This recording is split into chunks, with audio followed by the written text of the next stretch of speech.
my effort, my attitude, and my decisions, right? Those are the three things that I can do, and that keeps me on the journey, but I don't have any control over how the journey continues to unfold or ends. Hello and welcome to my podcast, Show Up. My name is Daryl Dittmer. As someone who built financial freedom from scratch, I understand what's possible, as there was a time when I thought I had only a life of mediocrity ahead of me. Drinking, drugs, and zero confidence plagued me. The one thing that changed my life is when I decided to do things differently and give success a chance. And I don't just mean financial success, I mean life success. I started to show up to my life and my career, and one step after another provided me the life I never thought possible. At any age, life begins to change when you start to show up. Welcome to my podcast. Today I'm joined by Dr. Jacqueline Campbell. Dr. Jacqueline is a conscious leadership strategist, author, and global speaker on self-mastery. Her diverse background bridges neuroscience, trauma recovery, and optimal performance strategies for effective self-leadership. She helps purpose-driven individuals unlock their highest potential, creating lives of freedom, impact, and alignment. Welcome, Jacqueline. Great to see you. Thanks, Daryl. I really appreciate your time today. Thanks for having me on. Absolutely. Now, we had a chance to speak the other day, and I thought it was really cool, and learned a little bit about each other, but love to do a much deeper dive today. Absolutely. And I loved hearing your story on my podcast too. And I feel like people who resonate with the, recovering and self-transformation, and then, tying in your grit with your healing, like it becomes a way of life. So we just kind of, when you meet your own kind, you got to stick together, right? That's right. Yeah. I'm so drawn to the word grit. And I don't know why. It's an interesting thing, but when I saw that on your podcast, Resilient Minds podcast, Stories of Grit, Growth, and Success, I just love that word. And because I feel like it exemplifies what it takes, right? That's what it takes. It does. And when you've built it, because it was usually not a choice, you had to. Right. And unfortunately, and this doesn't come from ego, but when somebody doesn't have it. And usually when they don't have it, they also don't have that level of respect and humility that comes with life. Can I cuss on this? Oh yeah. Okay, cool. I was like, wait, like when life just kicks your ass. Like it teaches you. And I think that the life lessons and pain and struggle, I think that's the best teacher in grit. Could not agree more. As I have gotten my ass kicked through my lifetime, it drove me toward like, man, surrender. I don't know what's going on. Somebody help me. And that was a lot in my younger years, but also as I've gotten older and I've tried to do new and different and more challenging things, I've got to dig a little deeper into that pile of grit and suck it up sometimes, because there's things now. I mean, honestly, I never thought I'd have a podcast. I'm not really a public facing dude. I've always been behind the scenes, with my head down, just kind of going hard. And then I wrote books, and they're like, oh, well, you should be on podcasts and you should start your own podcast and this and that. So I'm like, oh, okay. So here I am. And I love it. But sometimes it's still scary, which tells me I'm alive. Right. Yeah, you're human.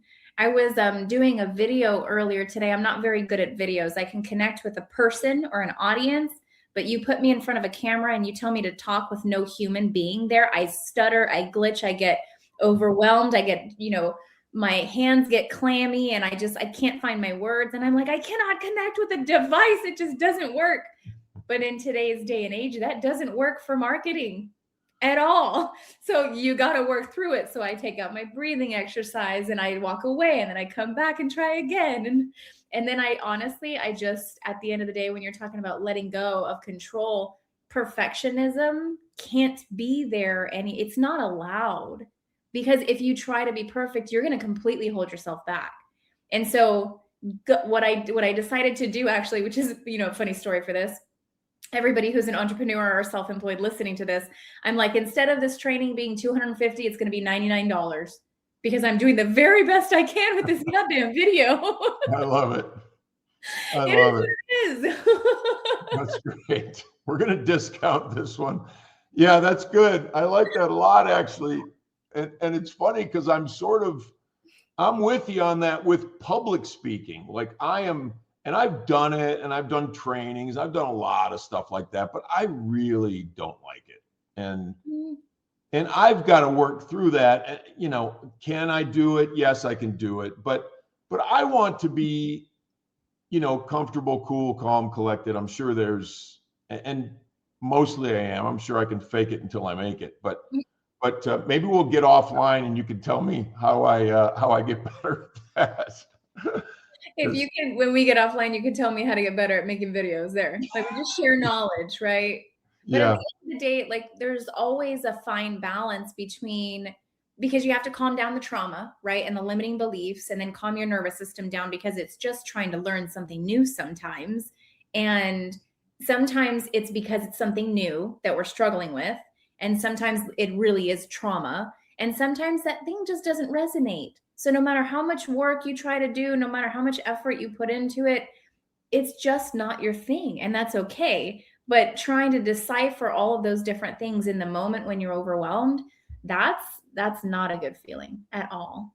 Right. And part of my past has to do with and doing a lot of, investigative Daryl work over a long, long time. But part of my past is, I'm only good enough if I'm performing well. And so that's, I'm scared to death of sucking at something.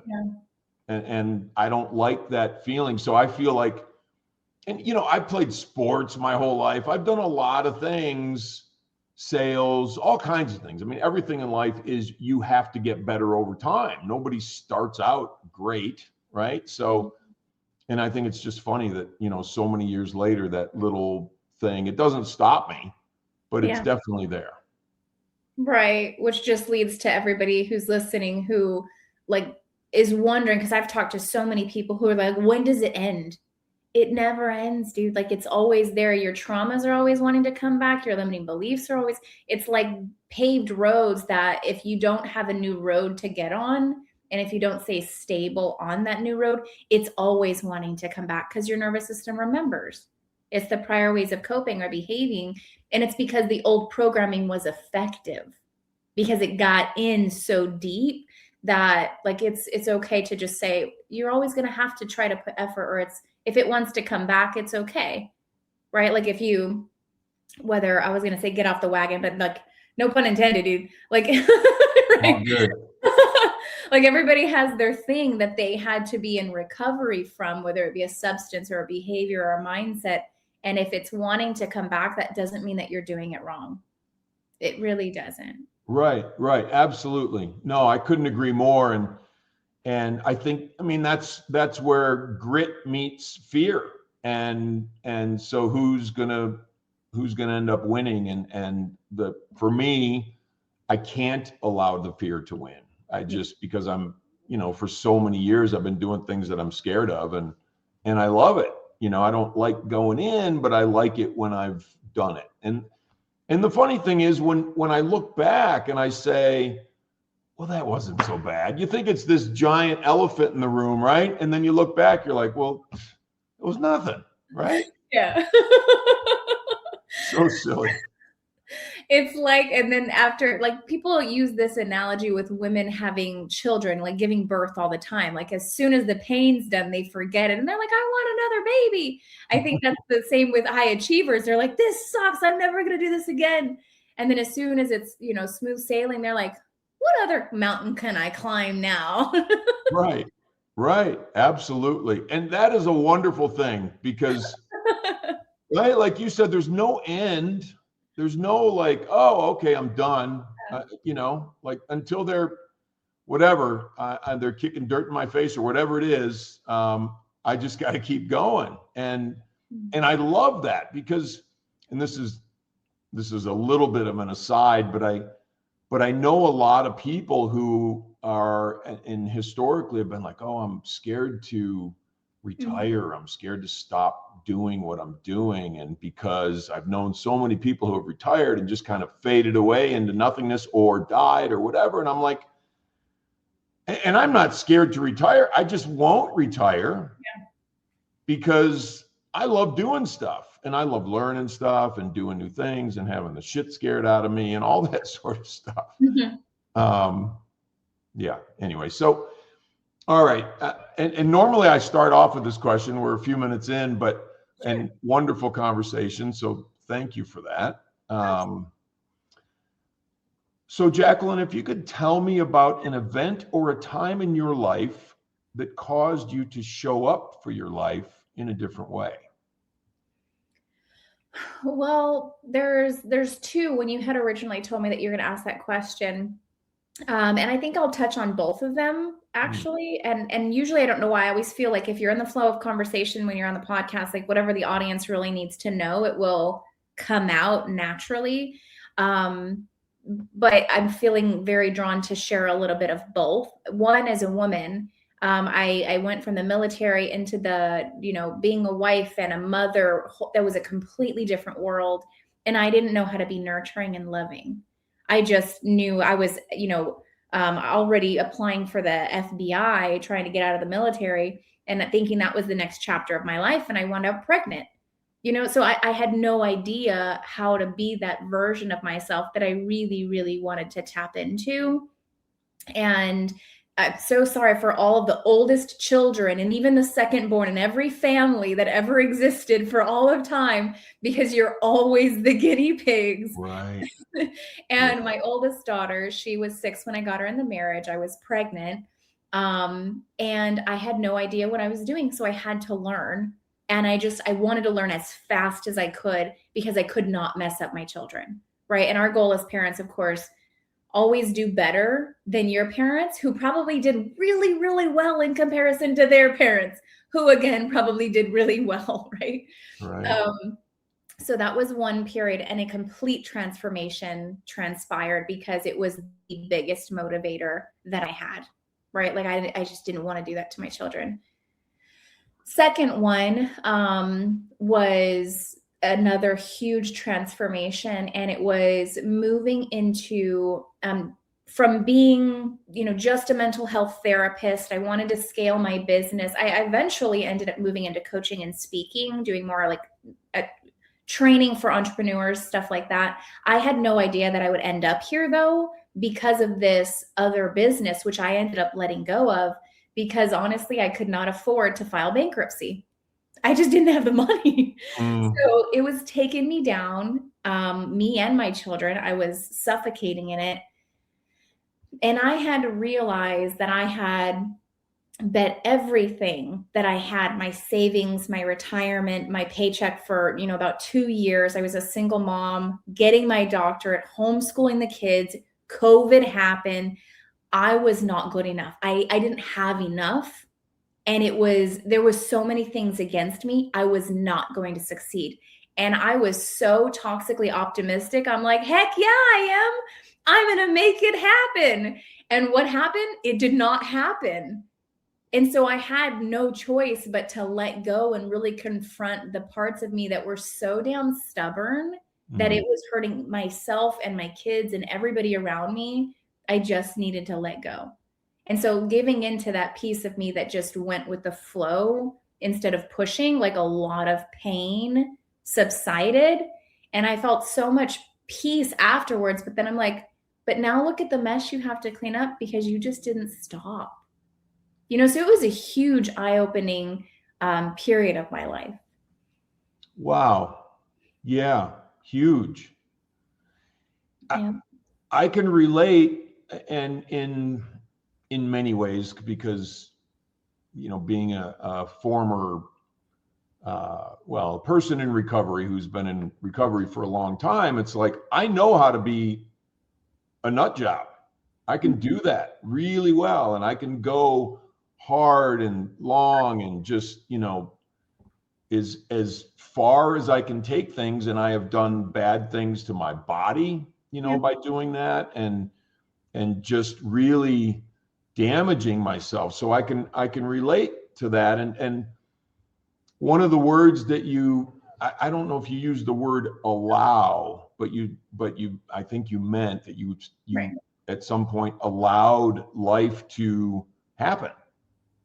And you got in the flow of living, as opposed to that constant sort of push or battle, and boy, can I relate to that, because allowing is one of the most important words in my vocabulary, but also one of the most important aspects of living for me, because I can try to grab life by the throat constantly and like, all right, here's what we're doing. And, the toxic positivity, that's another very interesting conversation. But so we should talk about that.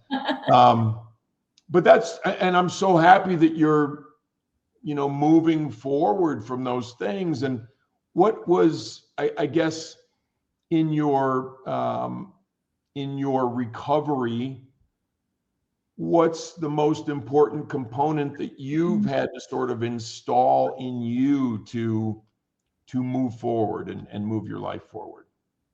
Well, what's interesting is my recovery, it changed. And anybody who knows anything about psychology or behavioral modification, or who has been in recovery, they already know. Like, you don't even have to read a textbook or have to have this degree that says that you're special or important, that you may know what you're talking about.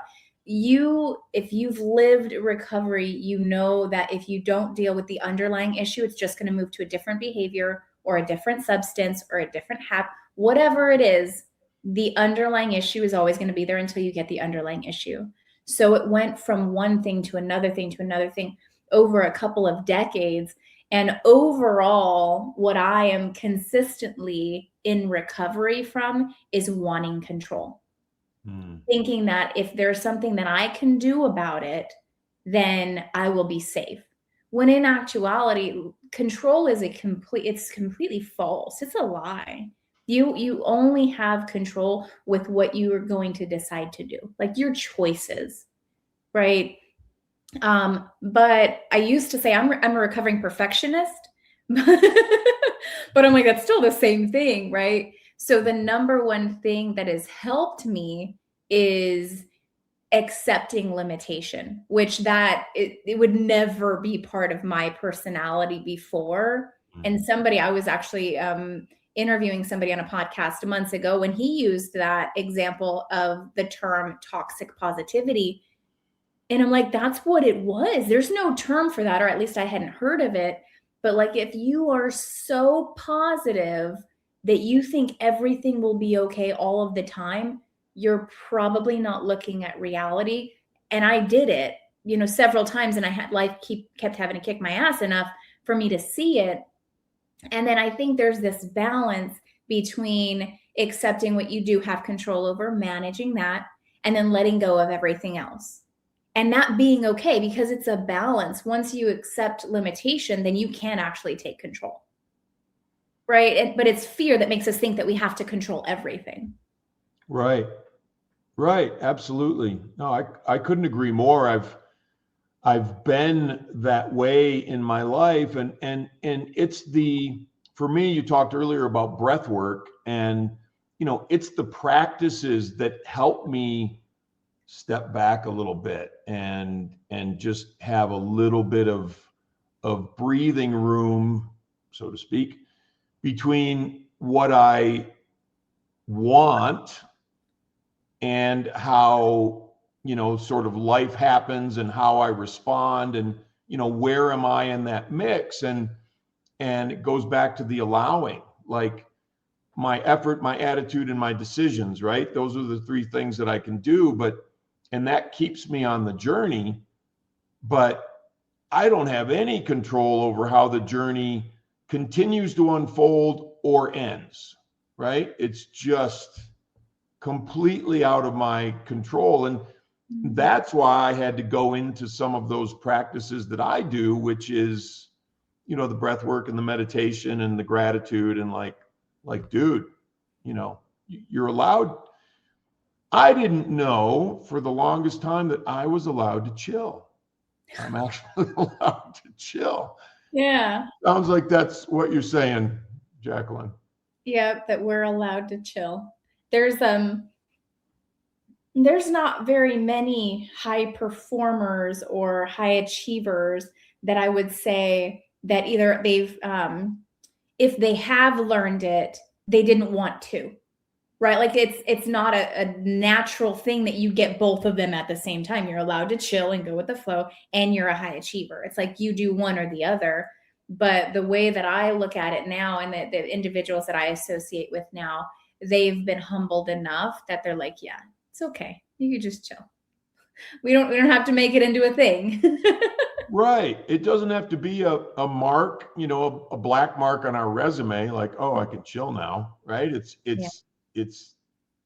real and it's necessary. And it, you know, I've had, and this is a little, well, not really off topic, but I've had autoimmune stuff in my life happen, you know, because of my inability to chill.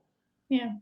And you know, they're gone, like they're asymptomatic, gone. And, you know, one was pretty serious. And it's, you know, it's diet and it's exercise and a whole bunch of things, but mostly it's, I've learned that I'm allowed to chill.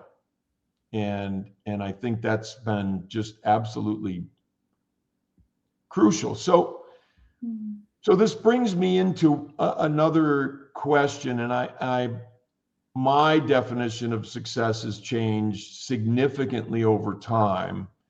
Tell me what your definition of success, or how your definition of success has changed for you. I love that, because mine has also changed over time, multiple times, and it might change again. Who knows?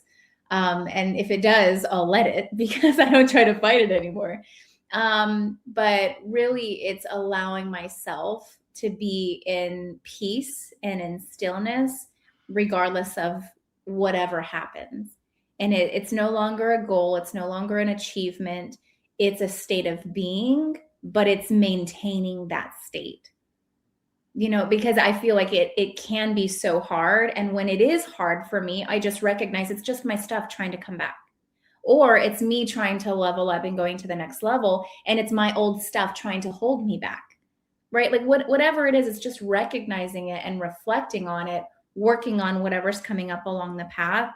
But I'm consistently, it is like throughout the day, I have multiple things, you know, morning journaling and meditation with visualizations. And then I have a breath work after I take a shower right before I get into work. And I either do yoga or I work out almost every single day.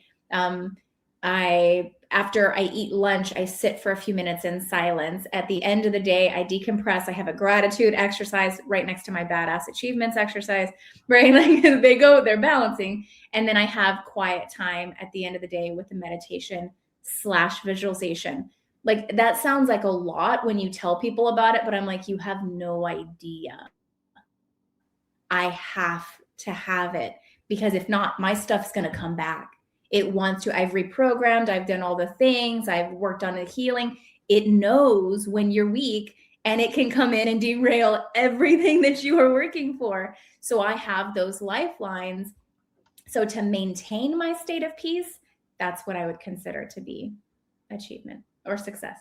I love it. I love it. That is so cool. And mine is not quite as expansive. It's, you know, most of it's right in the morning before I get going, with breath work, meditation, gratitude, and, you know, exercise and that sort of thing. And then, you know, I think one very important component of showing up for myself is, what am I putting in my body? You know, from a nutrition and or food perspective, I think that's a crucial component for me. But the interesting, I don't know if this is true for you, Jacqueline, but I can be a defiant little cuss. And so if somebody tells me, oh, even if I tell myself like, oh, you have to do this 7 days a week, no days off, da da da da. And I'm like, no, I don't. So, so what I do is I'll do it, either 5 or 6 days a week. The meditation and the breath work is generally 6 days a week. But I allow myself a day off so I don't feel, because it's easy for me to feel hemmed in, like, oh, I have to. And then it defeats the purpose, because then there's stress or guilt or shame around if I don't. Right. Do you find that to be true in your experience? Absolutely, because we're human, so we can make anything unhealthy, even if it's a healthy thing, because we just tend to overdo everything or try to get it right, and we're rigid with it, or we can be. So I recognize that on the weekends, I intentionally try to not plan anything. If I'm, reading a book, I usually try to make it just a leisure book. If I do a meditation, it's because I'm super excited about this new thing that I'm learning. It's not like part of my regimented have to do's. And I actually don't meditate, and I don't do breath work on the weekends, because I don't want it to become a have to do. I want to just be. Same thing when I go hiking, because it used to be like an every Saturday thing, but then it started to want to become rigid. Like, oh, I missed it today. No, that's your perfection. I always wanted to try to get everything right. Like, it's cool. Just let it be. Yeah. No, that's great. I was actually speaking with someone on my podcast a week or two ago, and she said, she's like, and she's a coach, and she's just she was very, very cool. I should introduce you guys, actually. Yeah. She was awesome. But she said, I don't like the word discipline. I use the word ritual. And I've kind of been kicking that around for myself. Personally, discipline for me isn't a negative connotation. To me, it's freedom. If I'm doing the things for myself that allow me to have peace of mind and peace of heart and a healthy body and all of those things, to me, that's freedom. If I'm shackling myself with dysfunction and unhealthiness and weakness in my mind and allowing all kinds of bad stuff in my life, then I'm not free. So my disciplines allow me the freedom. I wasn't convinced on the whole ritual thing, but what do you think about that as far as just framing that for ourselves? Well, I understand the point she was making, not to be too rigid, but I mean, discipline, the how you describe it can be rigid, or it can be something like freedom, because it's our subjective experience. But I actually think that I have it. Is this going to be audio and visual, or just audio? Yes. Okay. So I'll bring out 2 books. One, I actually have my kids read this when they're in trouble, so that I don't have to ground them or anything like that. Right? It's actually Jocko Willink's Discipline Equals Freedom. Very cool. So I definitely resonate with the discipline. It's part of my philosophy with Peak Performance with Emotional Intelligence too, which is my my program that I do with leadership development. But I also understand having a flow with it. So the balance of that for me would be to give yourself grace when and how you need to, which would make something more like a ritual. But I don't hear negativity with it. The other book was Angela, I think it's Duckworth. It's called Grit. I was going to bring that out earlier, but those are 2 noteworthy books to talk about since we were discussing the topics. Yeah, for sure. I read a lot of, I'm more philosophical in terms of what I read. And there's this book called The 5 Spirits. My wife and I see an acupuncturist, and it's an unbelievable book. It's Taoist alchemy sort of. and it's insane, and sometimes I can get to be, I can live in the philosophy, and I love the philosophy, but I also love you got to put it out on the street. You got to bring the philosophy to life. And I think that's a crucial part of it for me. So things like Jocko and things like, I haven't read Grit, but they're about putting it on the street, which I think is, we can have all the ideas, we can have all the educated, the education, we can have all that stuff, but if we're not on the street doing the work, showing up, and it's all just, it's nothing unless it's implemented, right? I mean, that's right. What it takes. And that would be more of an action-oriented, assertive way of looking at it. But I still see it as a balance. Yes, you have to take action and implement it in your daily life. But I also, I prefer I guess I just do them as a balance, because I read very intellectual, science-based books, but I really love the philosophical and the science that even borders woo-woo, because it just broadens your mind. And I mean, sometimes I'll dive into woo-woo stuff too, but at the end of the day, like, we need the balance, right? Like, who's going to expand your mind if you're so rigid with always making sure you do things the way you're supposed to? 100%. Yeah. And we talked a little bit about that earlier, just rules following and that sort of thing. Yeah. Philosophy is not following rules. It's, well, what if? It's expansion. Yeah. Curiosity and wonder and, all of those sorts of things, which, when you mention the word rigid, the first thing that came into my mind was religion for me.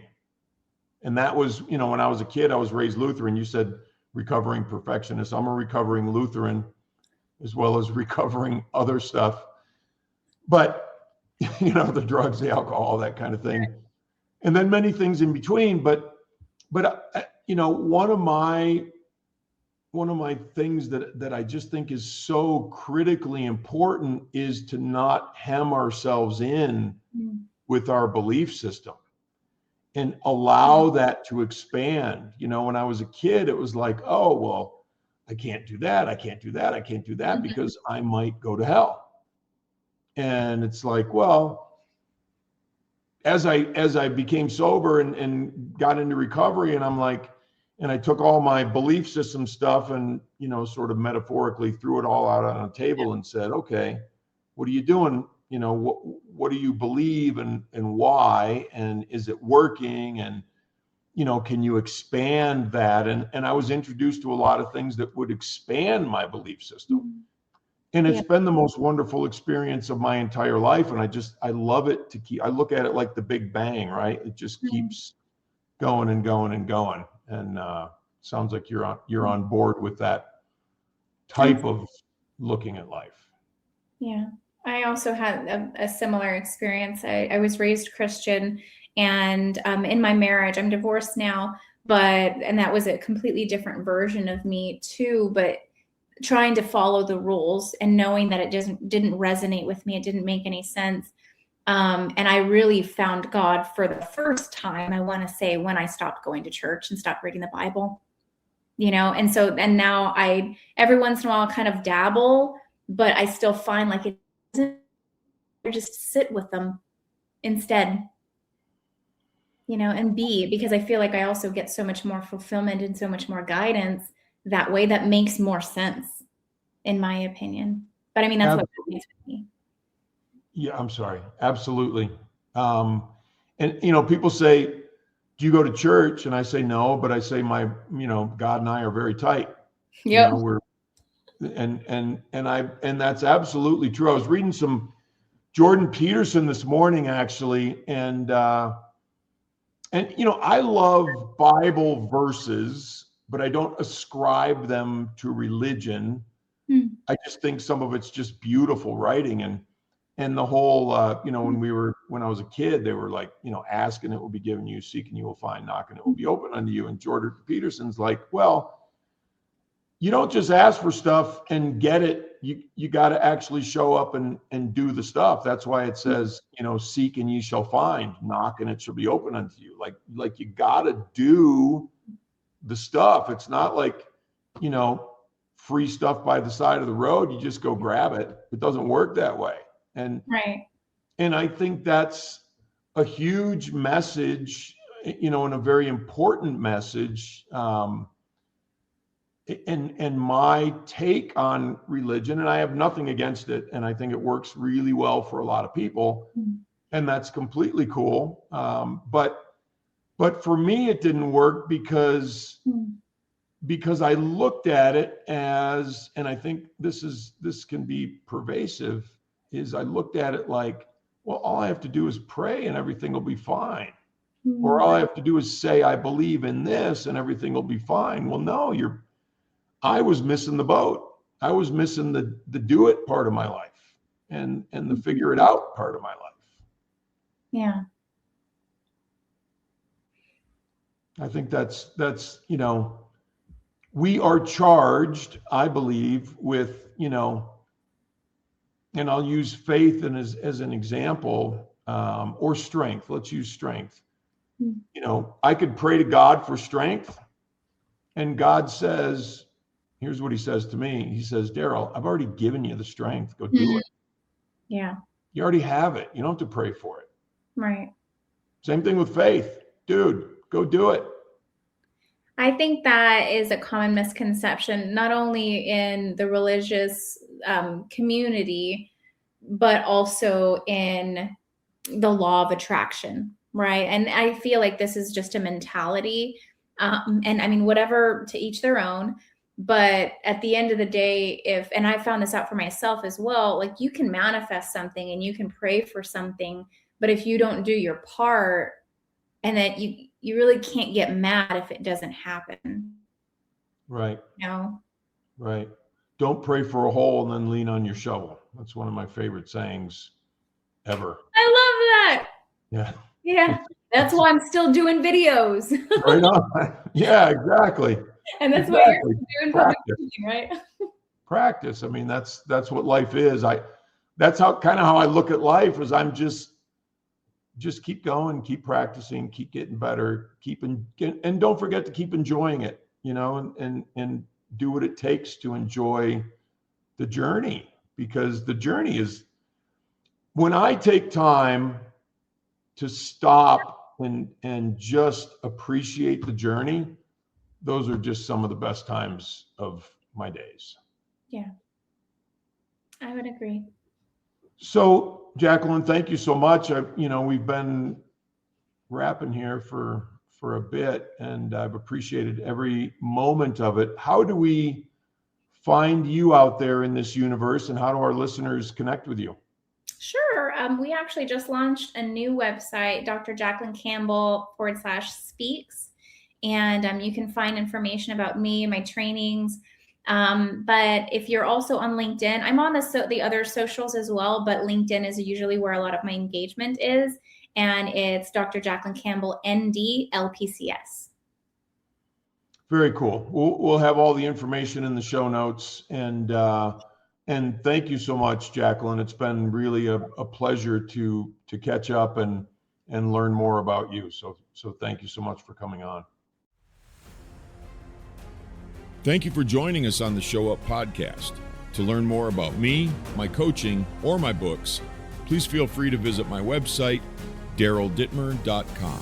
DarylDittmer.com. Thank you.